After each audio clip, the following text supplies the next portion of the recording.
Hello, everyone, and welcome to Facilitating XYZ Live. My name is Sam Killerman. I'm one of the co-hosts of this show and one of the co-facilitators of Facilitating XYZ, which is a free online resource for all facilitators. This show is part of that resource. It's not the resource, but it's part of it. The resource has articles and books and downloads and videos. And in this show, it's our goal to interview and learn from another facilitator with the hope that it'll improve our facilitation and with any luck, improve all of yours as well. With that said, our special guest today is Barbara MacKay, who will introduce herself in a little bit. But before that, Meg, would you like to introduce yourself? Yeah, hello everyone. My name is Meg Bolger, and I'm one of the other co-hosts of Facilitating XYZ Live and co-facilitators of Facilitating XYZ. And I am a big facilitation geek, somebody who gets really excited about kind of talking about facilitation and geeking out with other people who also get excited. So that's what I'm really excited to do here today, and to get to connect to Barbara, a fellow Pacific Northwest for now anyway. So Barbara, if you wouldn't mind just kind of kicking us off and telling us a little bit about you. Sure. Well, thank you very much. Just had a little chat with Meg and Sam before this, and it was delightful. I fell into facilitation in a way. I fell into it, and it was also somewhat unintentional. I was facilitating in a consulting position back in Canada in Manitoba.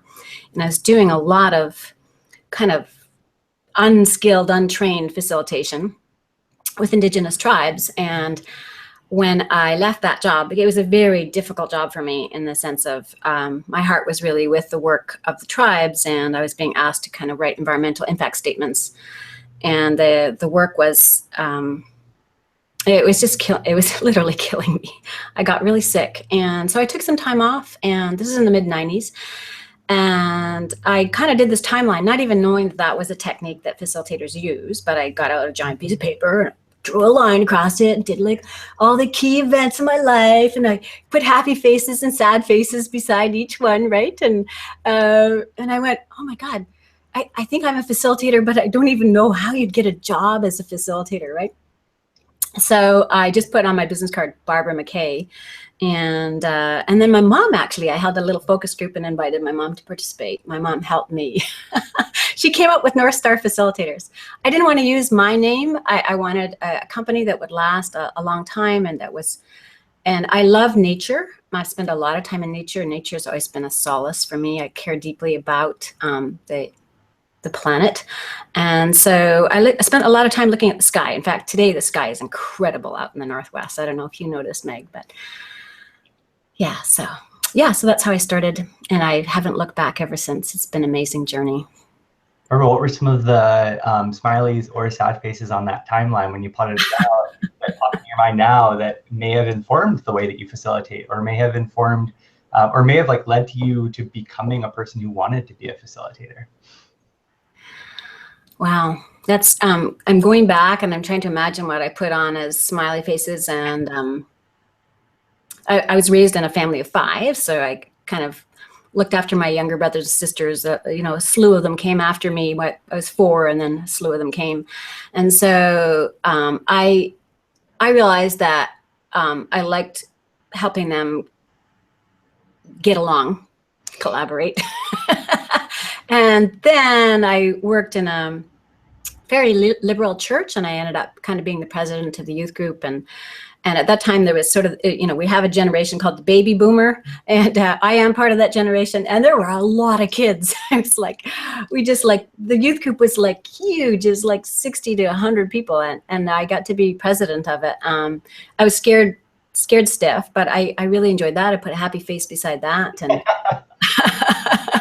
And, when I was working with the tribes, I loved it. I mean, there was one incident where I was trying to interview. I was like called an interviewer, and I'm coming in to do impact assessment work. So you're working with the tribes, and you say, I'm just going to interview this one person who is a fisherman or fisher person. And then all of a sudden, people see or hear about, oh, there's this really cool stranger in our community, really interested in what we do. And so then a whole bunch more trappers and fishermen and fisherwomen come in, and suddenly I've got a whole group, you know, in the room. Now interviewing 14 people. So that was a smiley face. And then I was part of a couple of environmental impact assessment large conferences, and I was asked to facilitate just before I quit my job. They were incredibly difficult. I put a happy and a smile and a sad face beside it, but they were really devastating to my self-confidence in terms of I didn't know what to do with the cantankerous, the people that they're just button their heads and they would not come alongside with 95% of the people. And it was kind of this either or situation. They were blocking the progress of the group and I didn't know how to handle that. So that was a big sad face. Sad. Is that something that looking back, you kind of reflect on and think, oh, that was like when I realized I want to have this skill that I don't have? Or like, is that a moment where you could see like, I wish I could do this and I can't, and I wonder what can get me to that place? I think both, Meg. I think I really lost my confidence, and it was very devastating because I cared so much about what was going on for the environment and for the tribal groups affected, and just like, okay, I'll just draw a big sad face here. I was like really like that. And I had seen one other facilitator who called himself, it was a him, identified as masculine, and he facilitated, and I thought he did a really bad job. I just didn't. I thought, man, I could do a better job than that. And then there was someone at my church, again, gender male, and I really liked a technique that he used to kind of start us with the discussion and then set some priorities and then come back and talk about how we'd set those priorities. And it was actually the dot voting technique, but he did it way different than what's taught right now. Meg, you and I had a discussion about that earlier, but I realized that somebody knew those skills, but I sure didn't. And I didn't know where to go. So at the time, I wasn't sure what I was going to do. I really hadn't decided I'm going to become a facilitator because I thought, first of all, most people do it volunteer. And second of all, I'm not going to get paid enough. I'm not going to get paid enough to support my family. And so, interestingly, I was teaching yoga. I've been a yoga teacher most of my life, and I, not currently, but for many decades. And a friend of mine who was a yoga teacher came and gave me this brochure from the Institute of Cultural Affairs. And they had an office in Toronto, Canada. And they kind of listed all their courses, and it was all about facilitation. And it was called Facilitating a Culture of Participation. That was their slogan, Facilitating a Culture of Participation. And they had methodology called the Technology of Participation, TOP. And so I read their catalog, and the language was so profound. It like just went, oh my God, this is like exactly what I've been trying to do, and I don't know how to do it. And I just phoned them right away. I was living in Winnipeg, which is thousands of miles from Toronto, and I just said, how do I get your training? And luckily they said, oh, we happen to be giving a conference in Winnipeg, you know, and our president's coming out, and he's going to give a course, and would you like to come and help him? I thought, what? He helped this guy, you know, it was just so open. It was so generous. And I took the first course with him, and at the time I didn't have any money because I was now unemployed, and, you know, I had 2 young kids, and I had a husband who didn't make that much money. And so here we were, sort of needed some extra economic income. And yeah, I loved seeing that course. And I asked, could I be the registrar for the course? Cool. And so then that's how I started setting up training, having the Institute of Cultural Affairs come to Winnipeg, which is, I don't know if you know, like North Dakota, but Winnipeg's kind of like North Dakota. It's like, nobody knows about it. It's freezing cold. Nobody ever wants to come there. So I was very lucky that they were willing to come and train. And I started off just inviting a group of friends, and said, pay what you can, you know? And so, and then I did that for a number of years. And it, interestingly enough, I don't know if you have had the same experience, but by doing XYZ facilitation, what happens probably is people begin to see you as experts, even though you might not think of you as self as an expert yet, but they start to come to you and ask you to facilitate. That's what happened in my case, because I was a registrar for the course, and I was in Winnipeg, and there weren't that many people facilitating at the time.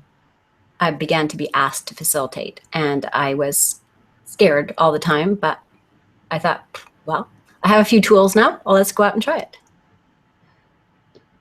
Barbara, what went, so that was your first, like very formal foray into facilitation, was that class, the facilitation or facilitating a culture of participation? I think that's such a great name for a class too. Were there other things after that? So you just mentioned that you were like trial by fire, or you went out and started to do facilitation. So you're definitely learning from that experience of practice. Were there other formal learnings that you got into early in your career that pop into your mind? There definitely was the experiences that I had as a consultant, where I was learning on the job without the skills. Yep. The technology of participation is very rich and deep. So there are literally hundreds of tools and hundreds of, there's a philosophy behind it, there's a value set behind it. But I began to be very interested also in the neuroscience of learning and the neuroscience of people having conversations with each other. So I was very fortunate that it's an organization that no longer exists, although certainly neuroscience is a very big topic.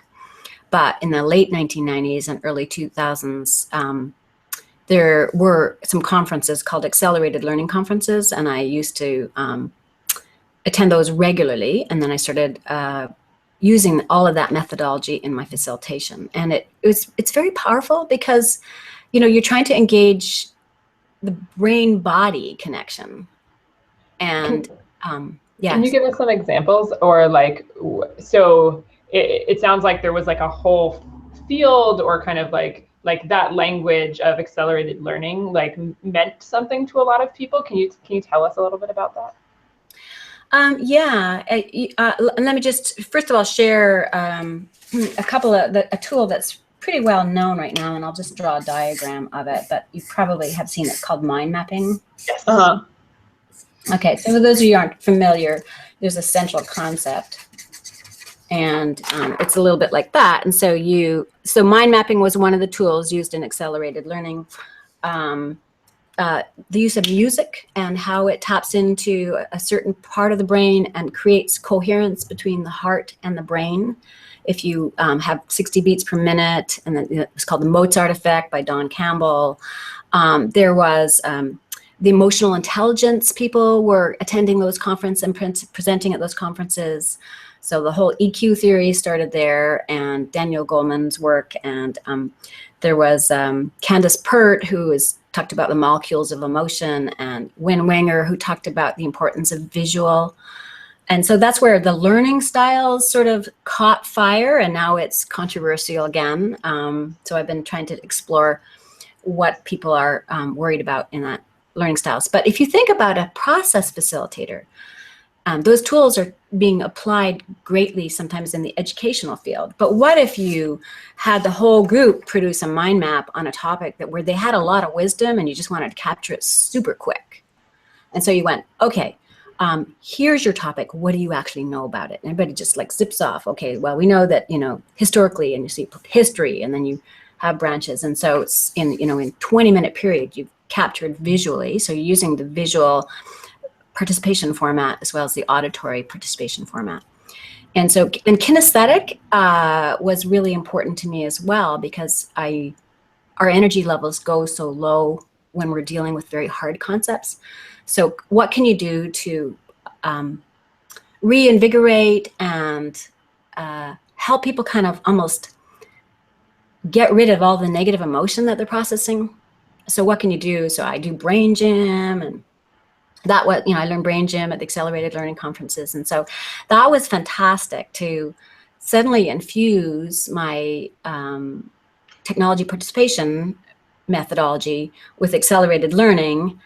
And then I brought in nonviolent communication, and, you know, I loved the improv work. And so, yeah, I take in French we say we pige, you know, like we just collect little tiny tidbits here and there, but I have this central core base, which just keeps me very grounded.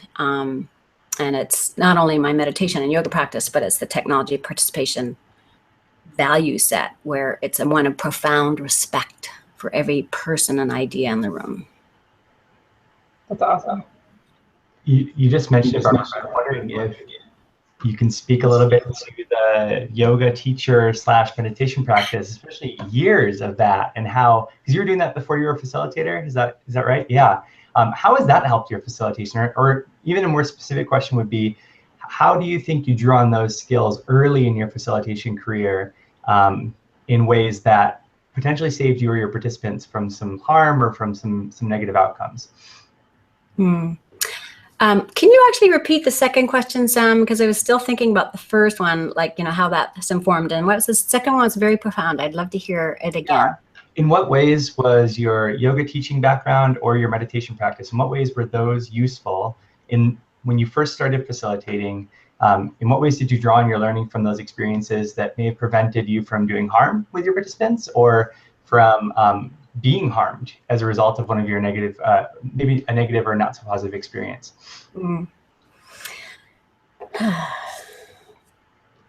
I am just so grateful to my yoga practice. My mom introduced it to me. We lived in Montreal at the time, and my mom introduced me to it when I was like 9 years old. And I was already a gymnast and did competitive gymnastics. And so it was sort of unnatural for me to, I hated the competition aspect of gymnastics, but I loved the fact that as born in a female body, I was so strong and so flexible. And I was able to, you might laugh at this, but it's like I literally sometimes come into the room as a facilitator, and I just kind of try and remember like the tree pose, or, you know, if I were like to stand up, you know, sort of like, you know, the tree pose, and I just like have this. I just want to plant myself, deep roots, and I'm here, and nothing can shake me. And if people sense that when you facilitate with them, they will go anywhere with you. So you have to come in with that body stance. And so in that sense, yoga has helped me, because, you know, I've stood on my head for, you know, 10, 15 minutes at a time, do handstands, you know, still, you know, fairly strong. So there's the emotional strength you get as a female, because we get a lot of sexism coming towards us. And, you know, sometimes it's really hard that's you can't name it, but the oppression is there, and it comes at you as a female. And so having a level of strength in your body not only allows you to do all that table moving, flip chart setting up, sticky wall, all that jazz, but to have the strength of emotion, and to have the strength of I can do this. And I have, the one thing that I've noticed, Sam and Meg, is I seem to be able to, and I can only attribute it in a sense to my meditation and yoga practice, that being present, that being 100% present, not caught up with, am I going to do a good job, or I'm scared of this person, or this person's more senior than me, or whatever. But if you can stand in your own strength, people almost within 10 minutes, you can sense, and this is something that I've heard let me see if I can get the term right. It's not NLP, it's the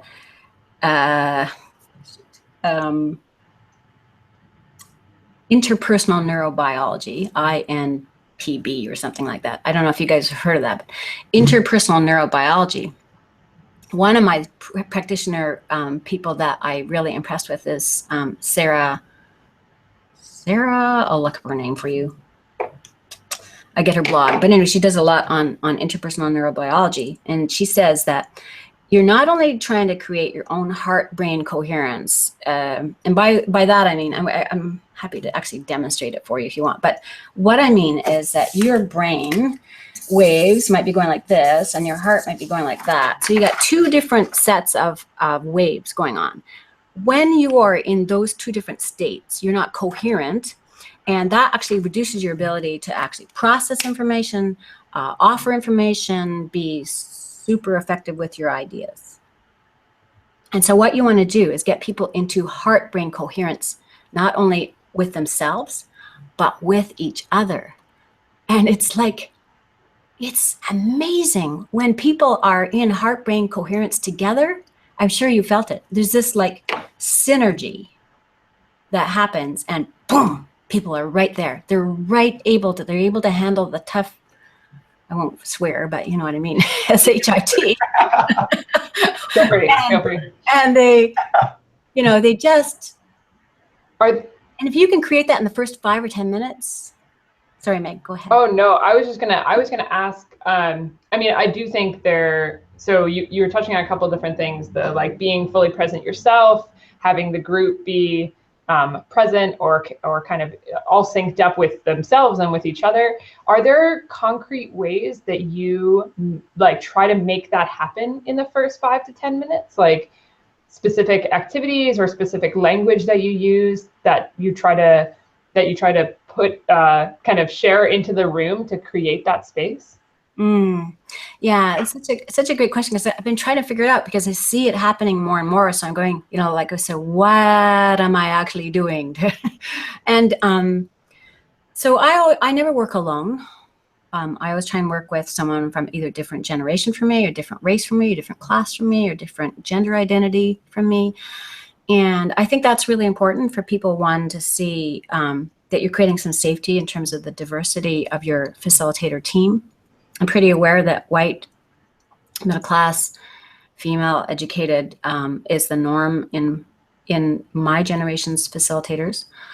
So I might like just put a bouquet of flowers in the room and some incredible colored cloths on every table, and some pipe cleaners and some toys. And that comes from the accelerated learning, and that the notion that, sorry, my earring just fell off. Okay. That Carla Hannaford talks about the importance of play. And so I think, Meg, the importance of play, the sense that you are here not only to do serious work, but you're going to play at it, creates a certain shift in people's brains and minds. So even the way you set up the room, and a lot of my blogs do talk about that, setting up the space. So the minute people walk in the room, you've taken, and if it's their regular team meeting room, you know, cover up the junk, get rid of the clutter, have the focus, the central question there. People know you're serious. They see a question up in writing that goes, and it's like the question everybody's wanting to talk about. And they go, okay, we're finally getting down to business, right? And there's going to be this sense of, you know, playfulness about it, that we don't have to be, you know, super. So and then I'll set the context. I'll say the specific words that I might use are, first of all, I've talked to these people. This is what I know about it. I certainly don't know everything. I am not the expert in your field. But so occasionally, you know, if I use a term that isn't right for you, I want you to point it out. We're going to start with, you know, I have ground rules up that, you know, everyone has wisdom. We need everyone's wisdom for the wisest results. There's no wrong answers. And again, this comes from the Institute of Cultural Affairs. And I add one from Accelerated Learning, and it's, our learning and productivity is proportional to our positive emotional state. Our learning and productivity is proportional to our positive learning state. And so my intention is to create as positive an atmosphere here so that we can do good work. And it would be a total waste of your time to have all your brilliant minds together in this room for 6 or 8 hours, or however many hours that we're facilitating together, and for me not to just provide you absolute focus. And so people kind of go, whoa, they land. Those are some of the things I can think of, Meg. I'd be curious what you do, because you probably have some thoughts yourselves about what happens in that first 5 or 10 minutes. Yeah. Sam, I like see a thought, but I just had a follow-up question. So if you want to answer that, yeah, go ahead. Okay. I mean, I think that I try, that this is something I think about every time I go into a workshop, is just like what happens in the first couple minutes. And I really liked what you said about if it's their typical space, like change it in some way, like some meaningful way. I thought that was really insightful and not something that I've done beyond putting up flip charts or something, but never like covering up or like really trying to change the kind of feel of the space when you walk in. So yeah, I mean, I think for me, like trying to cultivate the energy that I want to be able to like bring throughout the whole training in my introduction is like something that I've become more intentional about.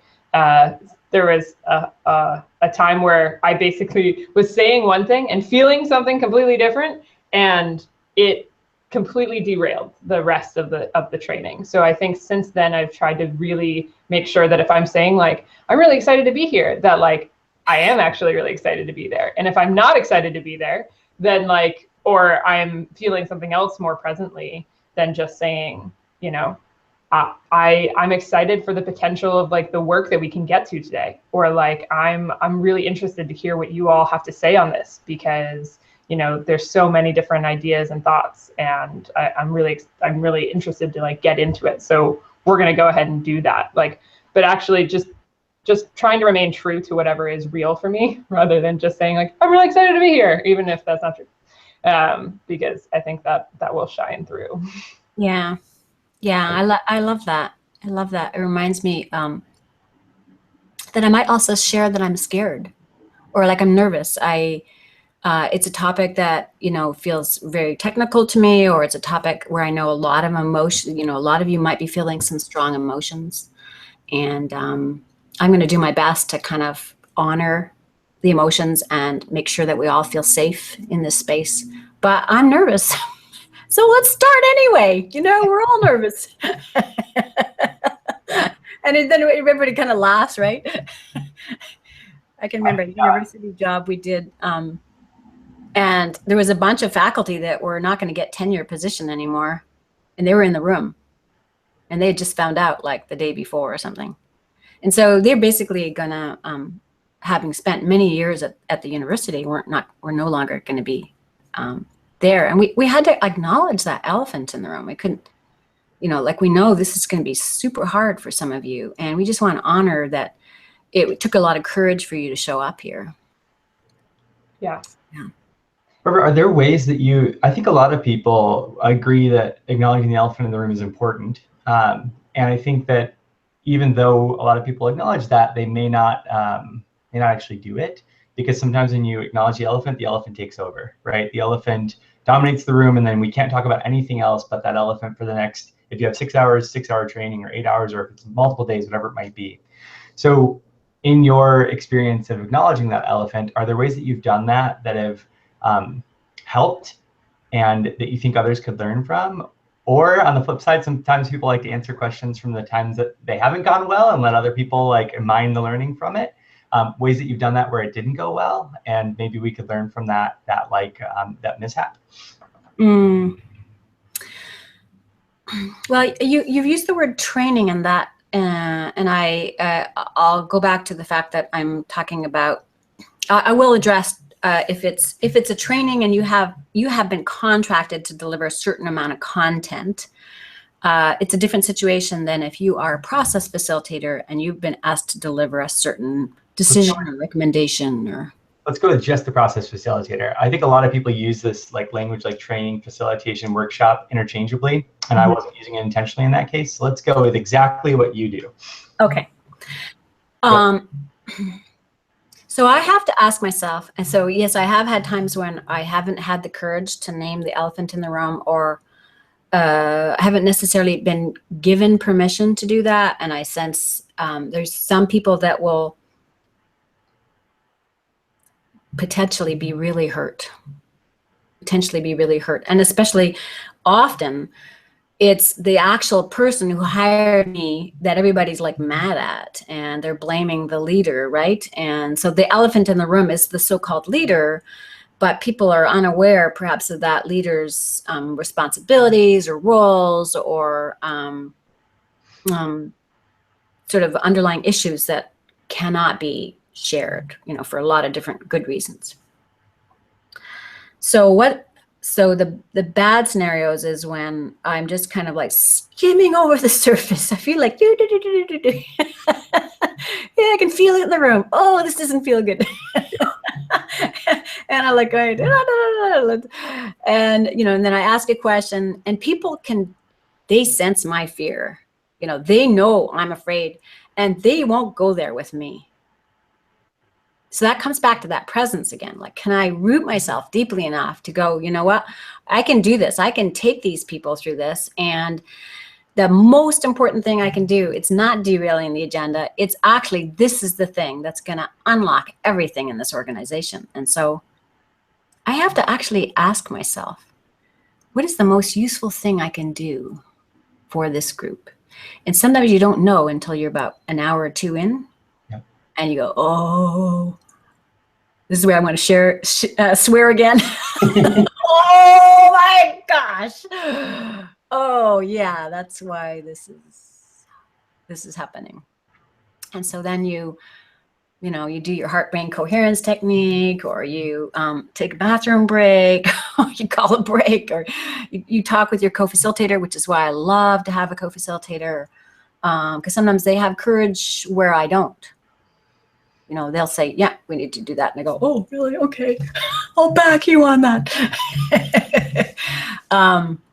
Yeah. So I don't know if, I think there was some part other to your question, but feel free to ask me again since I've gone off. So it was about, if you don't name the elephant in the room, how do you handle it? And I think if I were to look back on my 22 years of experience, I would say, every time I didn't handle it, I'm disappointed with myself. I did not do the service I needed to do for that group.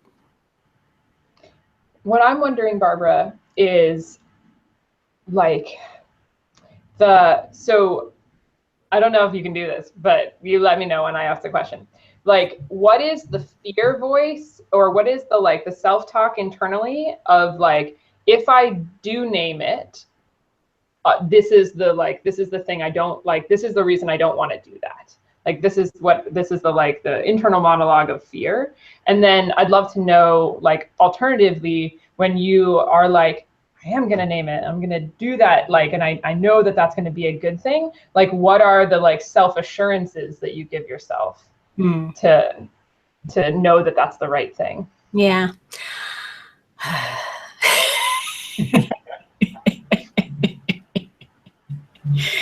Yeah, man, this is hard because you're bringing up all those experiences where, that internal dialogue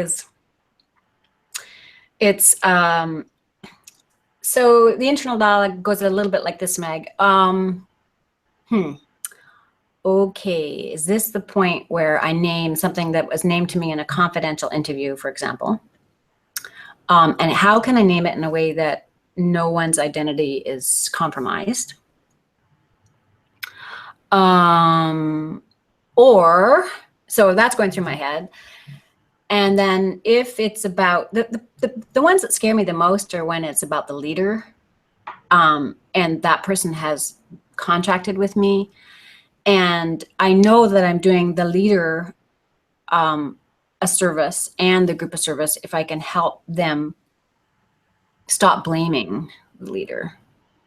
And often it's a female leader, which is really sucks. That people, will attack female leaders a little bit more openly than some of my male clients. I don't actually have that many male clients. I think women are attracted to me in the sense of they sense that I will back them well. So, So I guess my question, Barbara, is like, so what you were just getting at was kind of like naming the potential risks of naming it, which I like is huge, and it's also going to be really different per maybe it'll be similar for certain facilitators and not for others. My worry is like the personal fear that gets in the way, rather than like I'm gonna like say something that was confidential, right? Which would definitely like destroy a relationship. But it's more like if you're like, either way, I know that I could do this, and I could do it well, but the thing that stops you from naming it, even if you know how to navigate it. Does that make sense? Does that question make sense?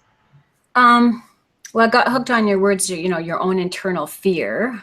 Uh-huh. So when that's the problem, when it's not confidentiality, when I'm not worried about kind of the protection of someone else, but I'm actually worried about my screwing up, the fear might become from like, I'm not going to do this elegantly, or I'm going to open it up and then I won't know how to close it back up. There's all those kind of worries as well. Or maybe it happens too late in the agenda.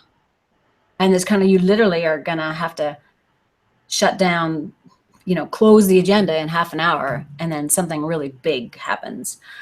Yeah, so that's definitely scary.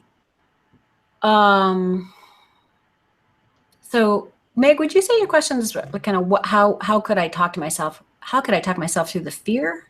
So when you know that it's you that's getting like that, it's all those things you just named, right? Like, how can if I open this, how do I close it? Or is it too late? Like, what are the things? Now I have a different question now, which is just like, how do you address like specifically that too late one? Because I'm really interested in that one. So let's say, you're like, oh my gosh, we finally are getting to the thing we need to talk about, and we have to close within an hour. Is there any specific like advice you'd have for navigating that situation, either to yourself, to like somebody else? But like, yeah, if somebody's like, well, how do I make that decision of when to continue or when to close? Yeah. I just wrote a blog on, it was called Crossing the Abyss. And actually, I got a picture of it here.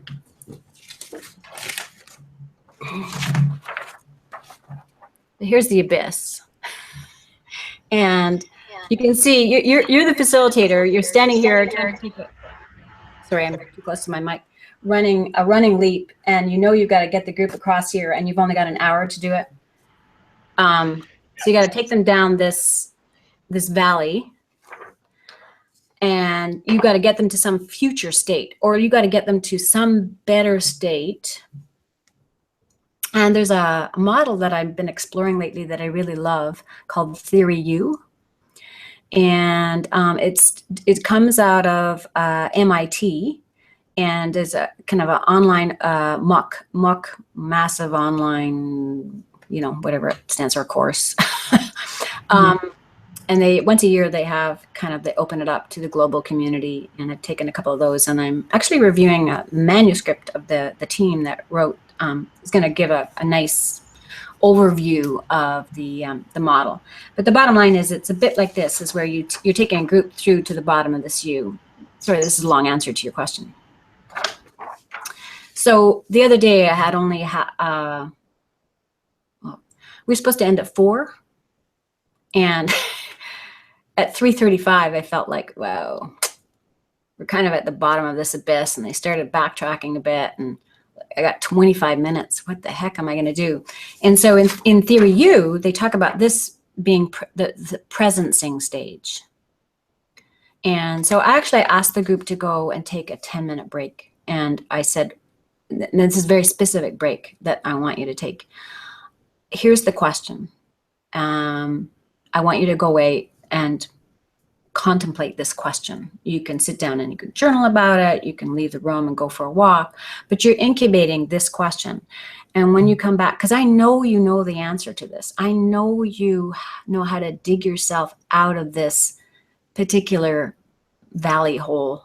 And we're not going to get right up to the top again today, But I think if we can just tap into the deep inner wisdom that you have, and all of the discussion we've had over, the last 6 hours or so.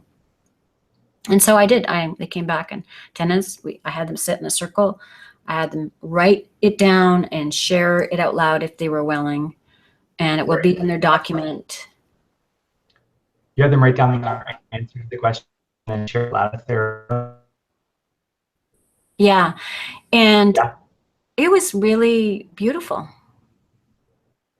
It was kind of like, if you have to get rid of all the noise, if you have to get rid of all the static, all the things, all the obstacles that are getting in your way, and in yoga we call them the vrittis. Just like, get them off of me, So my yoga practice comes in that, get rid of those vrittis, get rid of all the noise. Bring yourself. What is the one thing we have to do as this group that has been operating in silos or in isolation from each other to some extent? We're all doing fantastic work, but how do we take this to the next place together?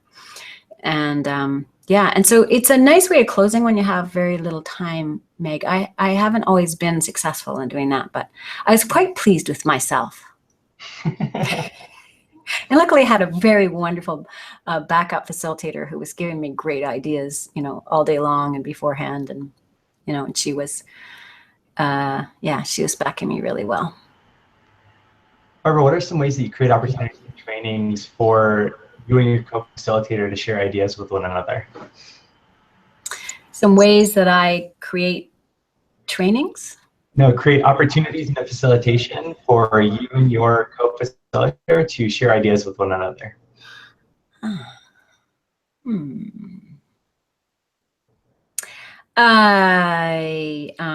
Well, if you guys were co-facilitating with me, which would be amazing. So beforehand, I've used a lot of different models. Sometimes I don't have a lot of extra money to pay my co-facilitator, and they may be kind of emerging facilitators, and so they're really, I have a conversation with them ahead of time. What would be the most important thing for you to be able to practice or do or learn? Or so I might have that conversation with them if they're an emerging facilitator, and I have to be I have to make it a very successful experience for them.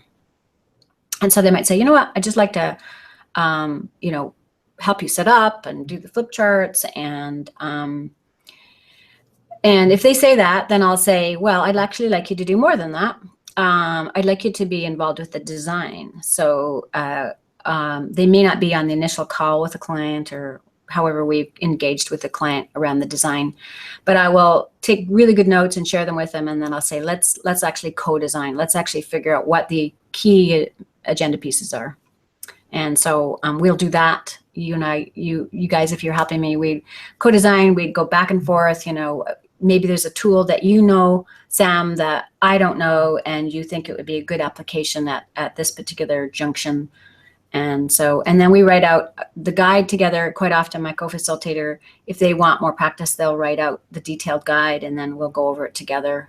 Or I'd write the detailed guide and they'll add in their 2 cents. So we're both, or if there's several of us, conversant with the design that we've created for the client. We know exactly what our roles are, and then in any given moment when there's an impromptu situation like you were talking about, that you have to change the agenda, you have to be adaptable. That's one of the competencies, is be flexible and adaptable in the moment. Then I will just make sure we take a break, and we'll get together and just say, okay, so what's happened? What do we want to have happen? How can we create that? And let's do it like a revamping on the timing so that we're clear. And to be honest, sometimes when I am particularly nervous and it's my client, I will say to my co-facilitator, I have no idea what I'm going to do. Can you just be there for whatever I ask of you for this piece? And then I'll try and pass it over to you, for the next piece. Or I might just say, this last hour, I'm out of my depth, and I'm just going to trust my intuition, and I don't even know how to bring you in on this. That only happens if the facilitator, the co-facilitator, is someone who has maybe less years of experience than I do, or we haven't worked together a long time. But if I've worked with them a lot, like 5 or 6 times, and we feel super comfortable with them, I'll just say, I have no idea what to do. Can I give it to you? And I'll back you. So it can go either way. How do you have that conversation? So you've taken a break, you realize there's something going on that wasn't what you planned for, and maybe you have 5 minutes, maybe 10, so it's a short amount of time right on that break. And you were saying we talk about what's happened, we talk about what we want to see happen. So how do you have that conversation in a way that is frugal with the time, but doesn't feel like dismissive? A lot of times in those conversations, people want to bring up feelings like, oh, I was really stressed at this moment, or I was frustrated because of this, or that participant keeps doing this, like they keep derailing the conversation.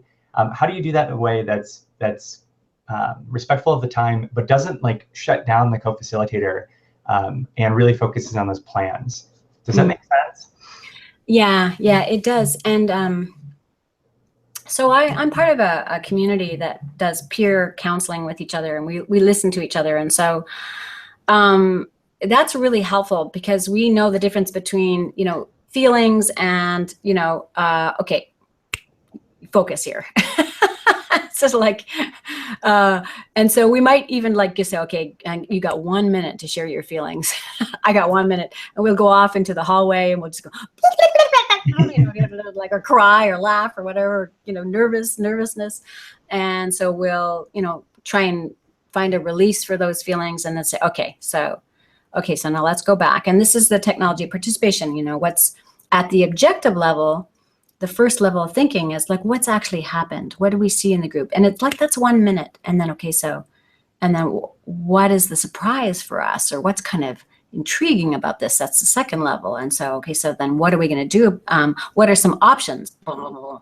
That's the third level. And the fourth level is, okay, let's try this. And it's a 5-minute conversation. It's 1 minute for feelings. Or 30 seconds each, or whatever. It's, 1 minute for each of the levels. And then, okay, I'll back you on this. What do you need? Or, just let's go for it. Let's do this. You do that. You do that. So it's the, appreciate that. The amazing thing about it, Sam, is that it's because we're trained as facilitators, because we have those thinking skills, because we are trained to focus, because we love the group, and because we care about the end point of the group and the safety and emotional well-being of the group, we don't let our own stuff get in the way. And I'm very careful about who I co-facilitate with. I know I could co-facilitate with you guys. I know, just from your questions, your depth of your questions is fantastic. Oh, sorry, go ahead, Sam. Yeah, go ahead, Meg. I was just saying thank you. That was nice. So if somebody was to ask you, how can I pick a good co-facilitator for me, right? And you don't know that person very well, but like, you have limited exposure to who they are and their style or anything about them, but they're just looking to you like, oh, you guys make such a great co-facilitator pair, right? Like, I really appreciate that. Who do you think, like, how do I find a good co-facilitator? What questions can I ask, or what things can I like check in with somebody about to know if we would be a good match? Do you have any thoughts on that? Oh, I have so many thoughts on that, Meg.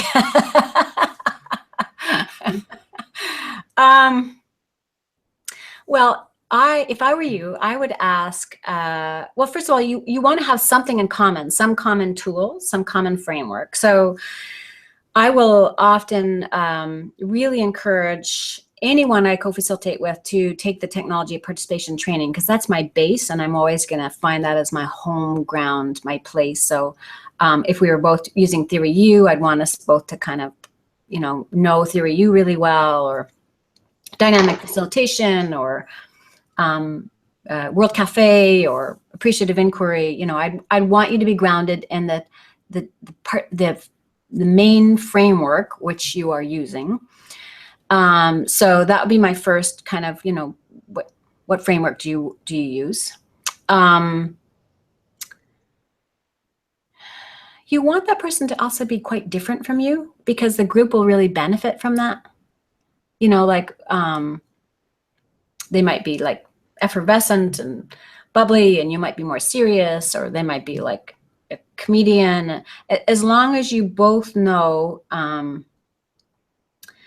that I think you might ask them,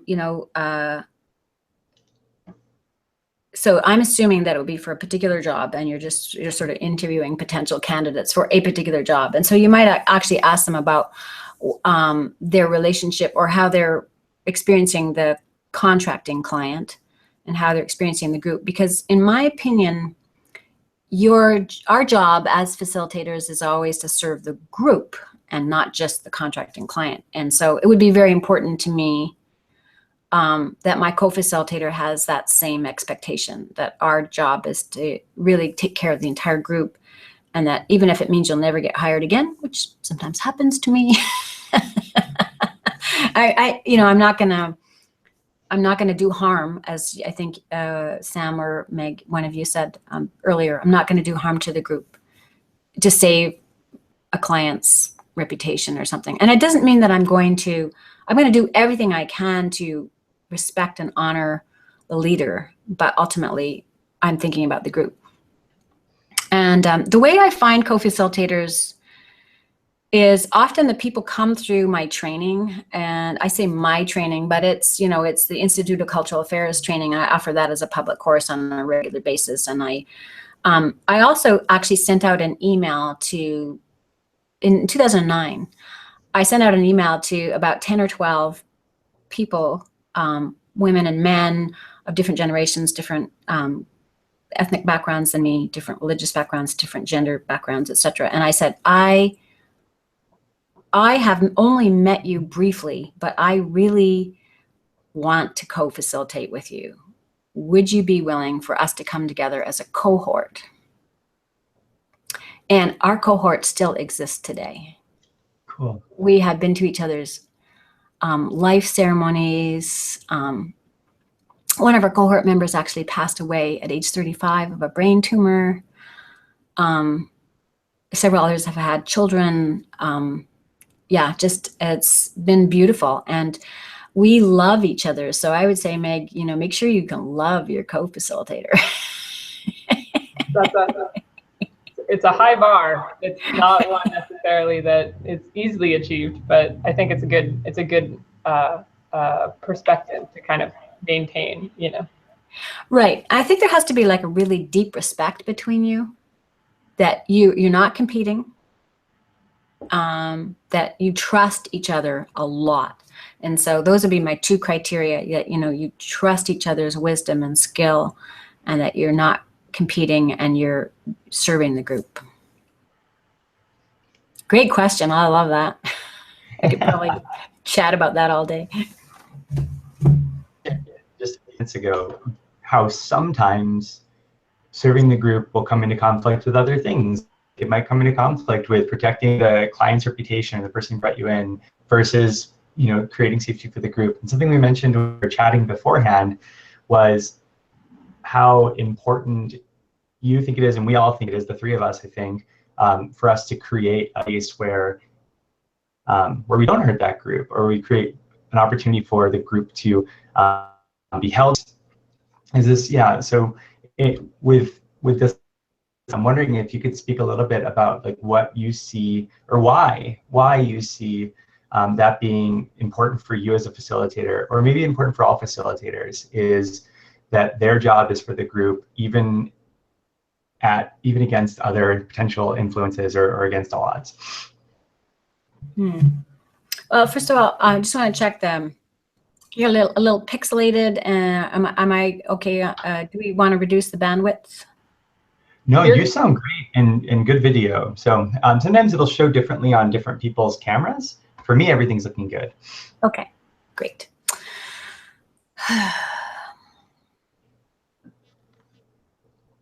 I did have a job in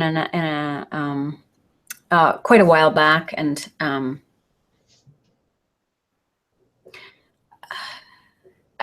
it was disappointing for me because I don't think I'm going to answer your question directly, but this is what came to mind as you asked the question. So I was working with a colleague who I really liked her a lot, and but we'd never co-facilitated together, and she didn't have the same methodology as me. And I ended up, it was my client, and I brought her in, and I ended up passing. It got very difficult, there was a lot of stuff coming at the leader, several of the leaders. The organization was in trouble. There were a couple of kind of key people, resource people that the client had brought in at the last minute. And I didn't know these resource people at all, but they were my co-facilitator, and those resource people were coming to me and saying, we need to do this. We need to do this, you know? And so I think they were trying to serve, so back to your question, I think they were trying to serve that the organizational mission and the leader perhaps more than the group, but I still don't know. Yeah. So anyway, I let their judgment override my judgment, and we didn't nearly get anywhere close to what I had contracted to do on the agenda, and that always felt like a failure to me. I don't know what lesson you guys are taking away from that. For me, it's helpful to know that it happens, right? Like, so you said that this is something that's important and something that is paramount, and it's helpful for me to hear that even though you hold that as important, sometimes, you know, things happen that get in the way of that. Can you just speak to that? So the analogy or the metaphor you used before the conversation was that the group is a delicate ecosystem, I think is what you said. Can you speak to that idea of why is this important? And in what ways is the group a delicate ecosystem? Yeah, as I said, I just made it up, and so I'm going to kind of explore with you, kind of like off the top of my head. Imagine you're walking into a room, and there's dynamics between people that you may not know about. There could be some very positive and some fairly tense dynamics. There could be some people who really don't want to be there for a lot of different reasons, could have nothing to do with you, but it could actually also be directed towards you. It's like, why do we need an outside person to help us solve this problem? There's no way I'm going to speak up in front of this group, and, you know, lots of things going on. And so they're in my drawing. It's like, it feels kind of like, you know, you got all these things that should be connected, and they're not really connected yet. They're just, you come into the room like that.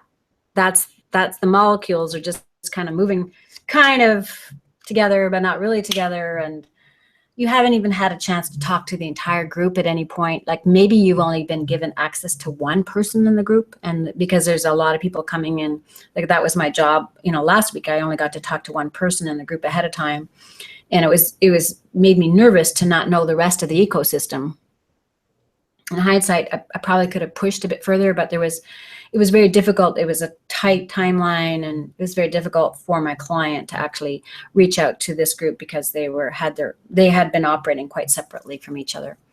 So I think that if we can think of it as an ecosystem, where it'd be like, and we know that if we pluck out this particular animal, this predator, because we don't like that predator, like the moles are in my garden, that's driving me crazy.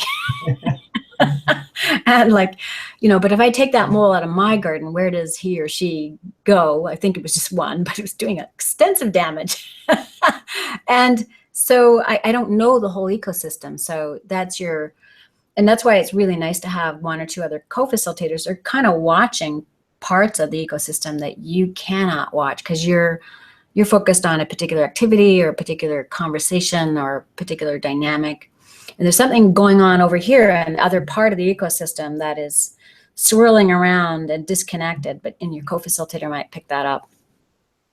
So that's kind of why I talk about that delicate ecosystem. But what if then, we were talking about that first 5 or 10 minutes, right? And so what if suddenly you create the heart-brain coherence together and everybody's now more connected and you keep moving them in and allowing to move like an amoeba. Have you guys ever seen those aquariums? And anemone, I think they're anemones, and they've got these tentacles and they're just moving really slowly.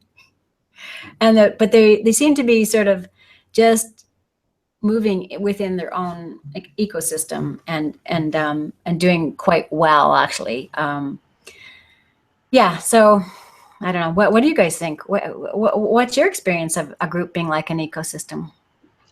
I think you're spot on with that idea of, or with your analogy with the moles, because I think we often will see, like, if you go into a setting, use the literal ecosystem, and you're like, oh, this wolf is eating all of those rabbits. Let's get rid of the wolves. It'll protect the rabbits.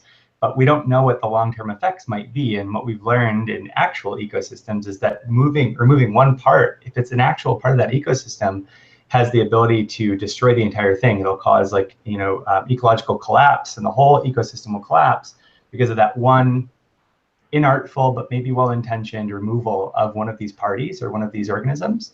Mm-hmm. And I think that in facilitation, it can totally be the same way. We can think that we see a problem, try to remove that problem, and in doing so, create a whole other host of issues that we then have to solve. So I like that analogy because it hits at that. We can be so well-intentioned. We can see what we think is pain and think we know the cause is the pain and think that if we remove that, it's going to remove the pain. But inadvertently create a whole other type of pain. By this time, I think, Meg, we're probably scaring any potential facilitators off. Of facilitation? Yeah. It's like, okay, let me out of here. I don't know how to handle an ecosystem, right? Well, I mean, I think facilitation is can be intimidating, and I think, one of the I think having the understanding that there isn't any easy way to fix a problem is helpful. Like I like that about the analogy, and that the idea of like, oh, if we just like stop this person from talking, then it will fix the problem, rather than being like, now you've just created a new type of ecosystem, right? When you remove something, you've ended up creating a new type of, oh gosh, I need to sneeze. Oh man.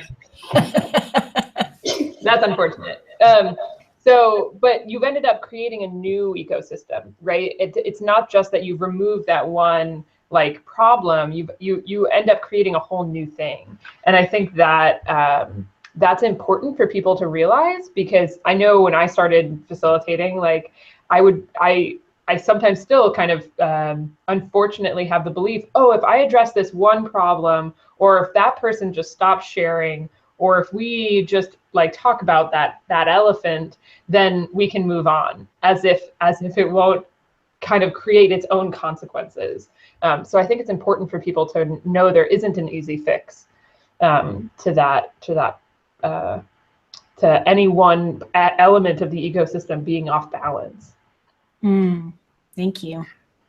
Yeah, I'm thinking about, if I wouldn't go back to a comment that Meg said about, if we could just shut that person up.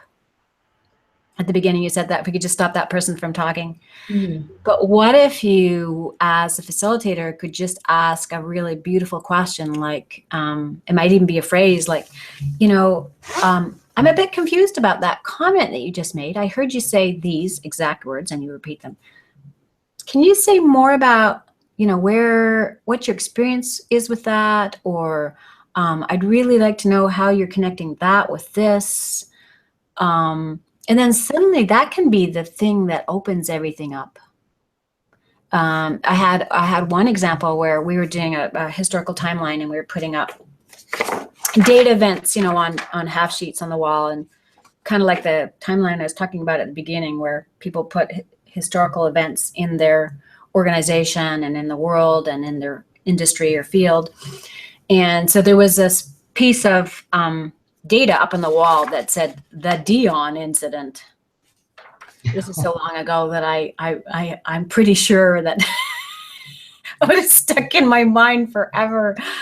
And I just innocently said, could somebody say more about the Dion incident? And the whole room went stone cold. Like I said, okay, I have just walked into a landmine here.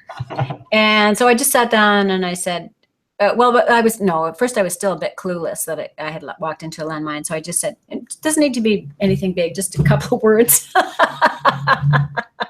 And what happened was that people had this experience with a particular person and had been very oppressive, very shaming. This person's patterns of behavior had really caused a lot of harm a lot of confusion in the organization. It had been kind of festering there for 5 or 6 years, and they'd never talked about it. They'd never had permission from management team to talk about it. So I just looked at management team, and they had been my sole client. I had only interviewed with them beforehand, but I'd gone to a staff meeting ahead of time. So I people were somewhat comfortable with me because I'd had this pretty cool conversation with their whole staff in a room of 30 people sitting on the floor. And it was a very low budget organization. And so I sat down and I said, I think it might be helpful for, not everybody might know about this, and let's just talk about it. And I just kind of opened up this incredibly beautiful, heartwarming conversation. So I went back to, and I just looked at management. I didn't even ask them the question. It's kind of like, I looked at them, can I go there? And they just went, bare head nod, right? Like, whoa. And so people started sharing, like there was maybe 10 different stories of people having had very difficult interactions and having felt completely unprotected and completely unsupported by management. And I came back a few days later, just by coincidence. I'd left my backpack in their office, and they heard my voice when I said, hey, I come to get my backpack. And about 5 or 6 people rushed to the front desk, and they said, oh, Barbara, they said, we feel so much better. We have been holding that in our bodies for like 5 or 6 years, and we just feel so much lighter when everybody's just so much happier. And so that's what we were talking about earlier, right? If you can have the courage to go there, and if client is clearly giving you permission, and you have that centeredness and presence to go, you know what, this is the best thing I can do for this group. So anyway. Yeah, and Barbara, that's something that's very specific to process facilitation in a way. Or another way I could put that would be, that's something where process facilitation really excels. And it is in many ways like not a side goal of what you're doing, but it is the goal, right? Like you are trying to solve a problem, or you're coming into an organization with a specific goal in mind. And the facilitation, you have an agenda and you have a plan, but if you don't create room for that, it's not going to allow for your agenda to happen. Versus if I was doing a training on, I don't know, different types of flour, I could tell all the different types of flour, and if somebody in the room was really mad, it wouldn't matter. I could be like, and here's this type of flour, here's unbleached flour and whole wheat flour, right? Like I could keep going. So I'm wondering if you could, for people who don't do process facilitation or other types of facilitators, if you could name one thing that you think process facilitators do really well, or that process facilitation does really well, that other facilitators would benefit from, I'd be curious to hear what it is. What's one thing you think process facilitation does really well that other facilitators might benefit from having in their toolbox? Well, I think that the wonderful and somewhat complement to facilitation is that trainers and coaches are paying attention to process facilitation, because it gives them the ability to ask more insightful questions about the content people are learning. So instead of saying, did you understand that, which is a yes or no question, or who has any questions. So they jump right in at kind of the, not necessarily the right level of thinking, but if they understand levels of thinking and they understand good open-ended questions. So that'd be one tool that I would say for sure process facilitators have offered to trainers and coaches and mediators and others in the field, is the beauty of a well-timed, well-sequenced, well-thought-out, open-ended question. And I think the other thing that facilitators do is sort of create what we were talking about at the beginning, safety, and creating that sense of we're here in community to learn together. If it's a one-on-one coaching situation, you're still creating a community of two, and we're in this together. I'm here to provide a certain level of knowledge, but I recognize that you have this incredible wisdom and that you already know perhaps a lot about this topic, or you have other adjacent disciplines that can add to it. So, how does this relate to your ability to cook, or how does this relate to your ability to use IT, And so drawing on other people's expertise in areas they feel more confident and competent in. So yeah, those are the two things come to mind. I don't know, do you have others? That was a closed question. What others do you have? The irony. What's funny is that we've learned in doing this show is how similar dating and interviewing is. Sometimes we want to ask a closed-ended question, or we want to ask a very limiting question in an interview, where in a facilitation we wouldn't want to ask that narrow of a question. So anyway, that's just a little sidebar of something that I found really funny of I thought that we would just be facilitating this, but we're not. We're learning a whole new tool set to try to do this show as hosts. Awesome. That's a good point. So one thing you just mentioned, Barbara, that I'm interested to dig into is well-sequenced questions. So I think a lot of people can end up thinking about like, oh yeah, there's such a thing as a good question, right?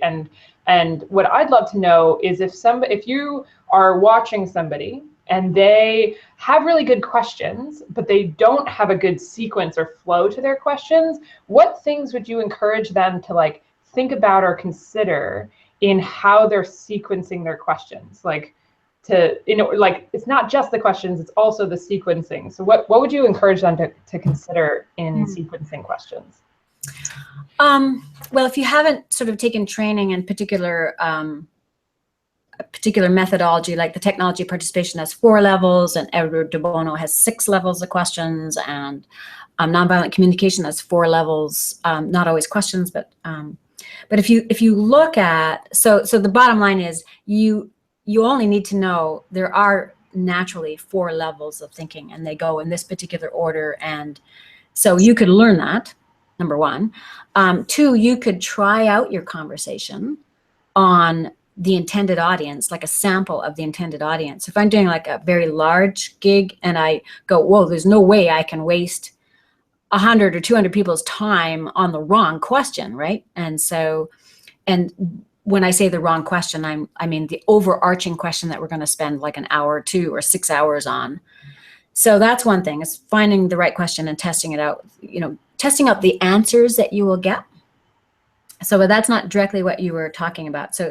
So when you're trying to create a conversation with people, when you're trying to help people go from A to D, I'll just say this, A to D, and you can't just start them at D. So very simply, I'm going to teach you the technology participation, ORID.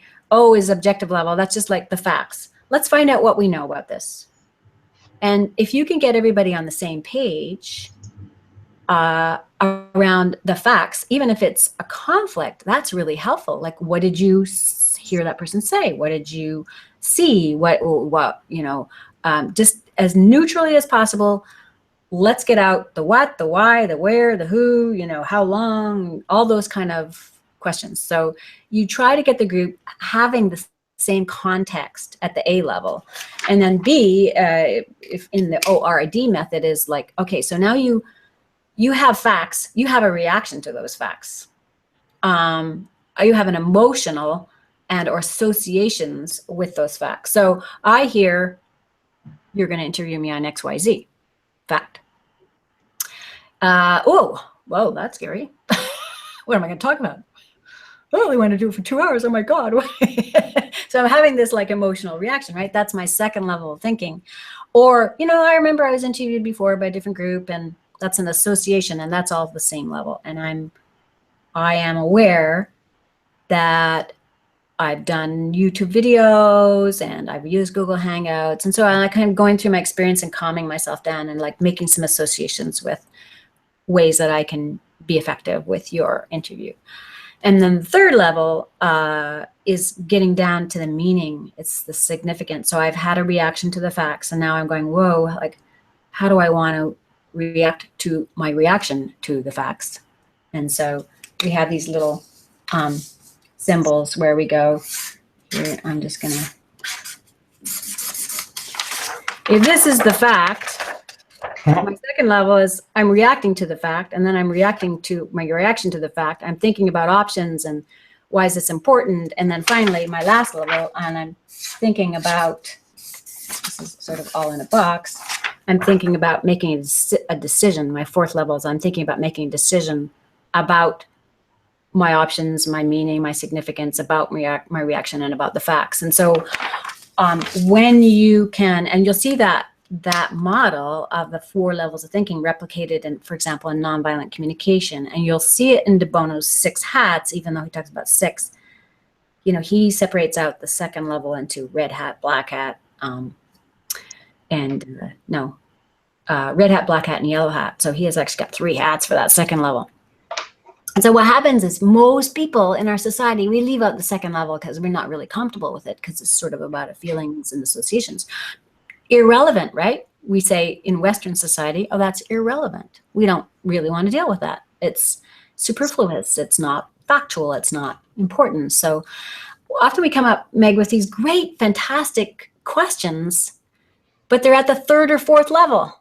And we haven't started people way back, you know, creating a common context together, having a safe, open space to actually openly say, what is my reaction to those facts? Like if I tell you XYZ is going nowhere, you're gonna go, oh, really? Why am I spending so much time on this? You know, you're gonna have a reaction to someone telling you something, right? And we have to acknowledge that. When we don't acknowledge that, we miss so much richness. People can't move on. People superfluously, or superficially rather, answer the 3rd and the 4th level. And you do not get the creative, rich, all-encompassing ideas that will be based on a lot of scientific or contextual data, and also people's reactions and emotions and associations with the data. So that's where, that's my quick course. Right. It's very rich. It's very hard to practice because, you know, and the media doesn't do it. Media asks closed questions and, you know, starts in at the 3rd level or 4th level. And the 4 levels are objective, reflective, interpretive, decisional, ORID. Great. Yeah, no, that's really helpful. And especially the just highlighting that we skip the second step. It's not just that we move through all 4 of them poorly or that we start backwards. It's specifically that idea that we skip that reflective step. So that was really helpful. Thank you. Yeah, and we often skip the first step as well. Right, just jumping straight to the 3rd or 4th. Yeah. Right, because that's how we were brought up in our education system. Is like, okay, what's the meaning of this poem? Let me first of all think about what were the words of the poem. How did I internally think about that poem? Right. Now, what's the meaning of that poem? Right. Yeah.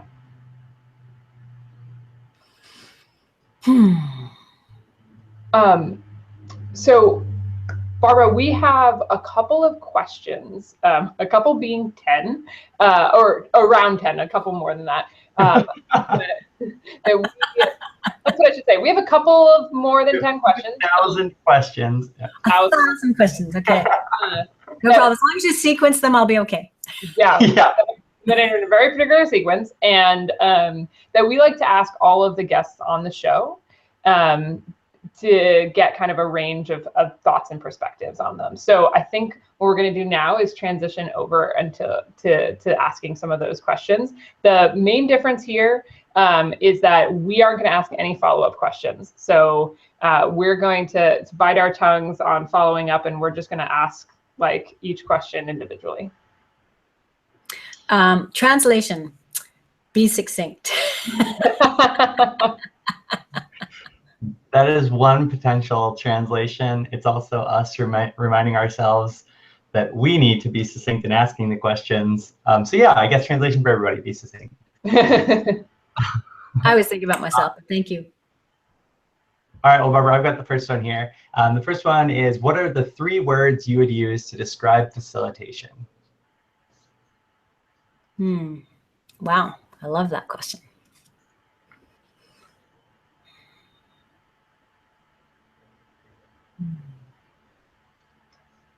Movement.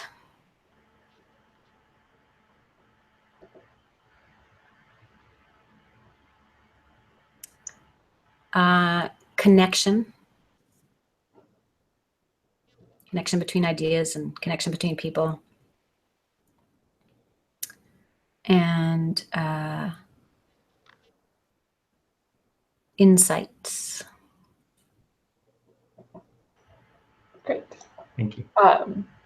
If you could pick one ground rule and apply it to the entire world that everyone would have to follow, what would it be?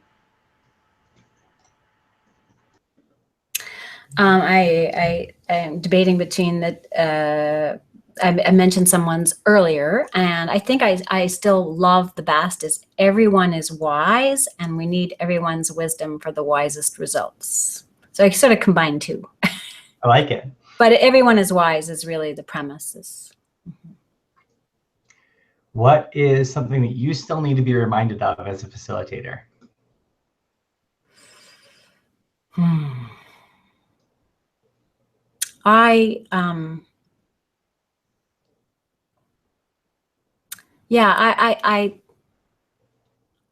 just going to say that I can do it. I need to remind myself I can do this.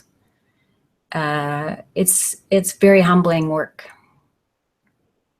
And sometimes I doubt myself. Yeah, so I can do this. What do you do right before a facilitation?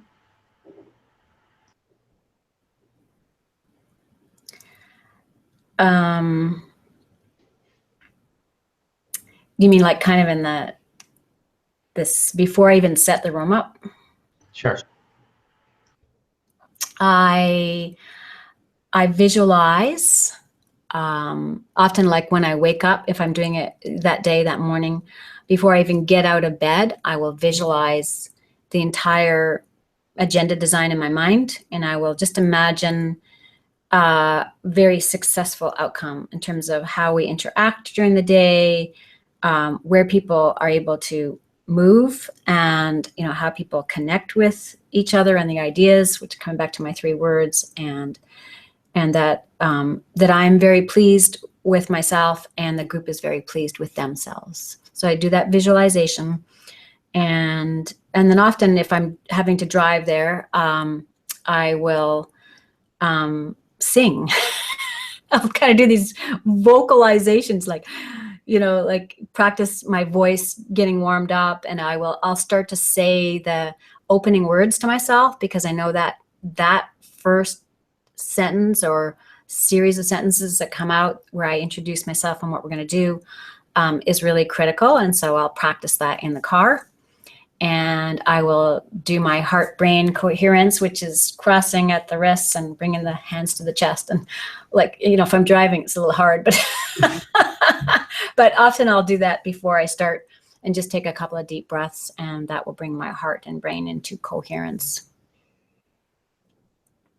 I probably do a lot more than that, but I make sure I have good food and, healthy, non-addictive snacks with me, because it's very, takes a lot of calories to facilitate. Yeah, it does. What do you do right after? After? Yep. Oh, and I don't think I'm so good at this.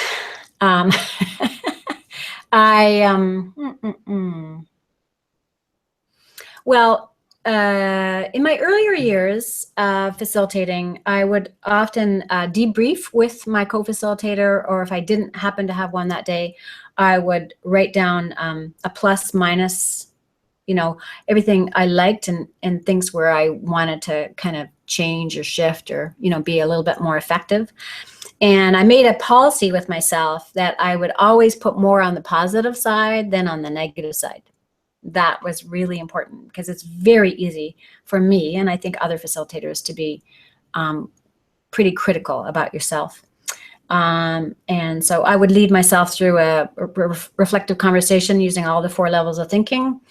And then often I will, you know, I'll do something physical, like, you know, go for particularly if I can be outdoors, I'll go outdoors and or I'll do yoga practice, or, you know, I'll do something to kind of get my body back into myself, because I've given so much of myself. And I think we do, you know, like, it's like we have held the group in the space for, you know, however many hours.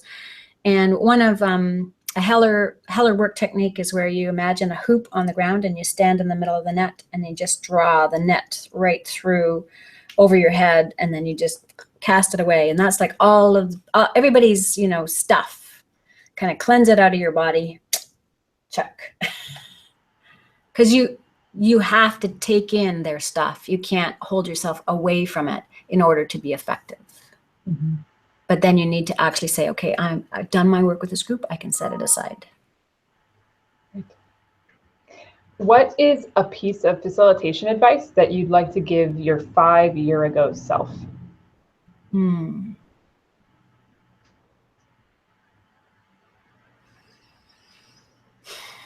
I think to be very truthful, I have only in the last year or so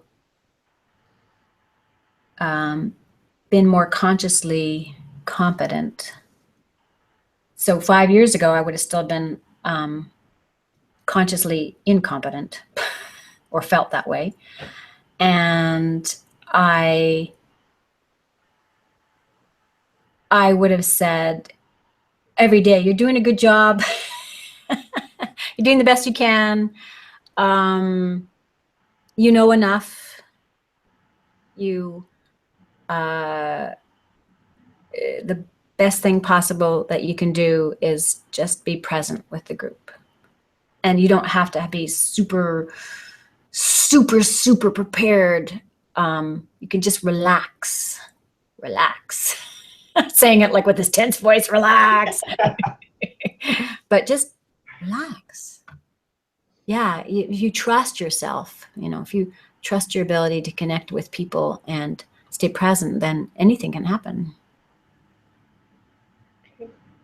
What still stresses you out as a facilitator? Oh, yeah, that beginning when you're setting the room up and you're not sure you're going to get it all ready in time is like, and that's why I also love having a co-facilitation team, or the client will come in early and help. But I love setting the room up so that it feels quite different. I'm not just like walking in, you know, 5 minutes beforehand. I take a lot of care, and I want to make sure that when they come in, they are, you know, immediately see what's the key question we're going to address and what the guidelines are, and that there's playful stuff and there's a place for everyone to sit, and that there's going to be movement in the room. So all of that takes quite a bit of effort. And I'm very nervous about being ready before anyone comes in the room. And what do you do to manage that stress? Have co-facilitators actually write down what has to happen for setup. You know, okay, you know, and think about how I'm going to lay the tables out, and we're going to do circle chairs. I'm going to do a U shape. I'm going to do squares. See the room ahead of time. Like get a photograph of it, because often I'll be flying in somewhere and I can't actually physically visit the room. And I'm also trying to be much more ecologically friendly. So rather than drive to the site, even if it's in my own city, I get the client to send me pictures of the room. I have a suitcase full of props, and I make sure that everything's in it so that I can know exactly where to find things. And I have backup props if I need them. I make sure I eat breakfast and I breathe. Oh, I get there like early. Like I give myself at least an hour, to actually arrive at the room, not park, but actually be in the room with my props an hour ahead of time. And when I don't do that, I'm much more nervous. Mm-hmm. And I know, I'm just curious about you as younger generation facilitators. What is, and I know you're not supposed to ask any follow-up questions, but I'm just curious what you do, because sometimes I just feel like I'm still kind of old-fashioned in terms of how much preparation I put into it, and that maybe people aren't doing that anymore. It's, and maybe a sense of control. Yeah, Barbara, I don't know if it's a generational thing. I think that one of the interesting things about this show and our ability to connect with all these different facilitators, it's really led me to question a lot of the assumptions I make about other people's facilitation and the why. Like, why do certain people do things differently? I don't know if it'd be a generational difference. I know that there are people who are younger than me who are doing as much, if not more. Like what I'm perceiving you are doing, they're doing just as much as that. I think it's really a personal difference and the type of facilitation thing that you're doing. But when I'm hearing you say that, I don't know if you're doing the same thing, I'm like, we could probably do some stuff like that. Like we could probably incorporate that. And Meg and I facilitate together a lot. I'm like, we could probably facilitate that or incorporate that into some of the facilitations we do. So I think it's really just a lack of exposure to these ideas, or the different, like what's normal in the different fields within facilitation, more than it might be generational. But I don't know, I could be wrong. Thank you. I mean, yeah, and because I've trained a lot of younger facilitators, they're copying me. I don't know if I'm passing on good habits or not. That's a whole other question, right? I think you are. Oh, sorry, this is my question now. What's a unique place that you've facilitated? You mean actual location? Sure. Okay. One place that comes to mind was like a children's library, and all the tables and chairs were like, and of course they're like no wall space, right? Because it's all bookshelves full of books, kind of like behind here, and we're all like perched on these little chairs. And I just hung the flip charts all over the bookshelves and everything like that. So that was one place. And then the other place, which is exactly the opposite from that, was inside a government building. It was in Canada, so it was called Legislative Building. And it was a huge room. There was only going to be about like 12 people. And there was these tables that were so massive, they must have weighed 1,000 pounds. There's no way you could move anything. It was just one table with these giant pictures of all our previous leaders of the province all over the wall. Like, oh my God. I had them bring stuff up from the basement and put dividers around to make it look smaller. And I used the dividers to hang stuff on. And I covered the gigantic legislative table where they were like 20 feet apart from each other. I had them kind of clustered at one end, and I put a beautiful piece of cloth and a piece of coral, and then this beautiful blooming plant. And at one point, we were talking about something that was difficult between the treasury group, the financial people, and the actual kind of implementers, and they were trying to kind of make themselves more collaborative and visible. And I'm going into a story, but it's going to be over in 1 minute or less. And they looked to the centerpiece and said, "We're acting like that piece of coral, and we need to be acting like that bouquet of flowers," And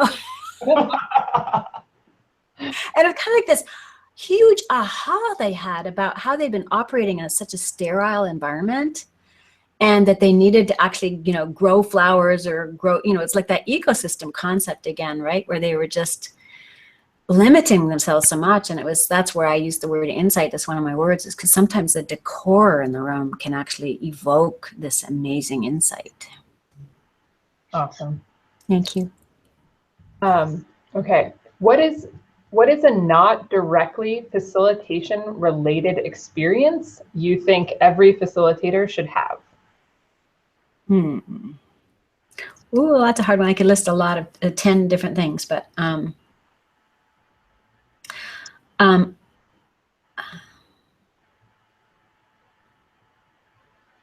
it's a toss-up between a sort of a reflective practice of some kind, whether it be qigong or meditation or yoga, or and some kind of emotional therapy piece like EFT, emotional freedom technique, or reevaluation counseling, or there's many kind of trauma release therapies. I mean, and again, it comes back to that ability to stay present because you've dealt with your own inner demons, so to speak.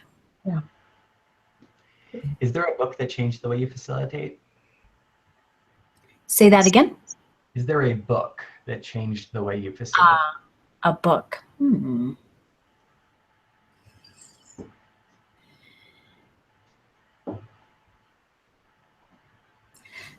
Probably more courses, because I benefit a lot from seeing people do things in courses, demonstrating them. So, but my favorite book is the Focused Conversation Method, which is the Institute of Cultural Affairs, and it's dog-eared, and it's got 100 different conversations, all sequenced questions for any possible event or some adaptation of an event. It's like $20. It's just a great book for any facilitator, advanced or beginner, just in terms of asking really good questions. And then Dorothy Strachan's book too, Questions That Work. Both come out of Canada. Cool. Go Canada. Do you have any online resources that you think others should check out? I do. I have a blog that I'm very proud of. It comes out every 2 weeks, every Tuesday in the afternoon in North America time zone. And it's got a lot of pictures and a lot of questions, a lot of videos sometimes. I have developed some online courses. I think the possibilities of online work, both as process facilitators and training people, is very huge. And I love the technology, and I like the fact that the technology I use, often you can put people in virtual breakout rooms. You can have them using whiteboards. You can have them clustering data. I actually have them practice. So I just released a new course called Meetings That Rock Light. And my intention with that is really for people who are just starting out and they don't have a lot of money, they don't have a lot of time, and they're being asked to facilitate meetings, and they know that could go better. So I give them 28 tips and some handouts with it, and some guided visualizations, some memory retention exercises. So I'm very proud of that. Great. We can, Barbara, we can put the links to those in the description of this video. Is there anything else that pops in your mind? I think that the International Association of Facilitators is a great organization to belong to, or at least check out. People might want to consider certifying as facilitators, and there are many benefits to becoming certified. If nothing else, it's just a wonderful peer review process, and I'm an assessor for that certification process, and I'm also an assessor for the technology participation certification process. But yeah, certification is a little daunting, but it actually is a very thorough, excellent kind of check, on how you're doing and then how you can improve, because the assessors give you very constructive feedback about, here's what you're doing incredibly well against these 18 different sub-competencies, 6 major competencies, and here's what we would like you to work on for the next 3 years before you recertify. Cool. That's really cool. And I've got some stuff that you can access on my website as well. Basically, you can find a ton of stuff on my website. So yeah, just mentoring stuff. The last question we have for you is, what's one piece of advice you have for everyone listening? Oh, I feel like I've done it. I'm just going to say that we need to hire younger facilitators. We need to create a very welcoming environment. I'm talking to my older peer facilitators. We need to do everything possible to help, Gen Z coming up, and for sure Gen Y, get into this field and do what you guys are doing.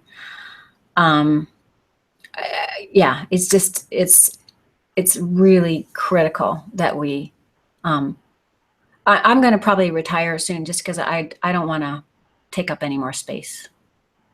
It's time for you guys to get in there and just show your stuff. Thank you.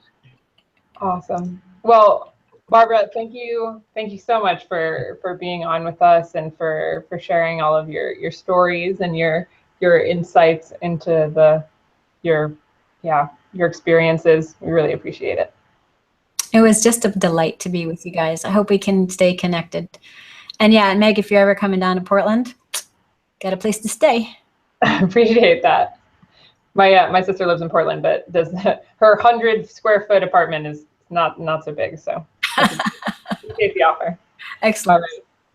All right, so I'm gonna just hang out and we'll sign off on our end. Okay. Yep. Thanks everyone for tuning in. That's the end of Facilitating XYZ Season 2, technically speaking, but we'll be back in an undisclosed time with more shows. Check out everything on facilitating.xyz/live. All right, signing off.